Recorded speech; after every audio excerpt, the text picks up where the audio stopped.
Les big news du moment annulent les big news de la fois d'avant. Bienvenue dans l'Actu Comics, l'émission qui débriefe les big news et qui vous parle de toute l'Actu Comics. Vous le savez, cette série d'émissions est exclusivement consacrée aux big news Panini, c'est-à-dire l'annonce de tout ce qui sort d'ici la fin de l'année en 2024, puisque Panini couvre toutes les sorties jusqu'à décembre 2024 dans ses annonces. Immortal Hulk avait été annoncé la dernière fois en Deluxe, et ouais, une réédition de la série Immortal Hulk de Al Ewing qui devait arriver en Deluxe. Le choix de cette collection avait été motivé puisque la première fois cette série avait été éditée avec un succès phénoménal en 100%, énorme succès aussi bien aux États-Unis qu'en France. Oui, cette série avait à l'époque plusieurs fois dépassé Batman dans les charts. Eh ouais, une série Hulk qui dépasse Batman et qui avait tapé plusieurs fois plus de 100 000 exemplaires. C'était assez étonnant. Il faut dire que cette série renouait avec le côté à la fois horreur, mais aussi le côté que beaucoup avaient aimé, c'est-à-dire le côté on the run de la série télé des années 70 et 80. Une série cultissime, une série qui a duré, je crois, une cinquantaine de numéros. Succès en France, succès aux États-Unis, et l'annonce de la sortie en Deluxe avait évidemment émoustillé beaucoup de gens. Quand une série est rééditée chez Panini, eh bien, il y a plusieurs choix qui s'offrent. Des séries comme ça régulières, certaines sont rééditées en omnibus, comme je pense à Ultimate Spider-Man, notamment 140 épisodes, ou 160 épisodes d'ailleurs, réédités en 4 omnibus. Je l'ai déjà dit, hein, l'omnibus, il a ses détracteurs, il a ses fans, mais l'omnibus reste un énorme moyen et peut-être le meilleur moyen pour rééditer des runs un peu longs. 160 épisodes, ça ferait plus de 12 omnibus. 12 Deluxe, pardon. 12 Deluxe, eh bien, on le sait très très bien, avec la perte de lecteurs de tome en tome. Le premier tome, il aurait cartonné, il serait vendu à plusieurs milliers d'exemplaires. Et le tome 11, ça aurait été difficile de le vendre, quoi. Ça aurait été limite à perte. Parce que les lecteurs, ils vont jamais au bout des séries. Et pour 1000 personnes qui achètent un tome 1, il y en a peut-être que 200 ou 300 qui achètent un tome 12. Voilà, c'est malheureux, mais c'est comme ça. Donc, le choix s'impose. Panini et tout éditeur qui se respecte doit choisir le format dans lequel il va sortir un titre.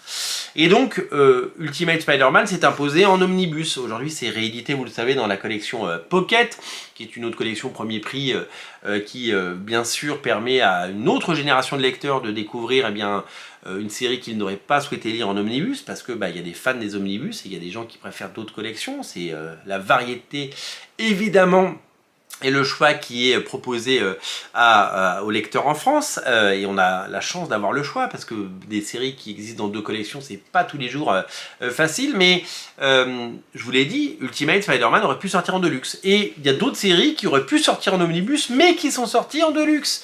Je pense à Daredevil par Brubaker, Daredevil par Bendis, d'abord Bendis puis Brubaker. Eh bien, c'est une série qui aurait dû sortir en omnibus. Aujourd'hui, aux États-Unis, elle est sortie en omnibus. Hein. Ils sont par là, je les ai là. Panini a fait le choix, a fait ce pari un petit peu fou de le sortir en Deluxe, en 7 Deluxe. Tout est sorti, tout est disponible. Je vous invite à lire ces Daredevil, hein, les 4 de Bendis, les 3 de Brubaker. C'est exceptionnel, c'est culte, c'est génial. Donc les séries cultes, les bonnes séries, les séries qui sont à l'épreuve du temps, les séries qui ont marqué l'histoire, elles ont droit à des rééditions. Concernant alors, est-ce que le choix a été le bon pour Daredevil? Est-ce que ça a été le bon choix de sortir ça? Est-ce que Panini regrette? On le saura jamais. En tout cas, nous on se régale parce qu'on a 7 omnibus et si vous les avez, vous savez de quoi je parle. Donc, Immortal Hulk, ça a été annoncé la dernière fois en 4, si je ne me trompe pas, Deluxe.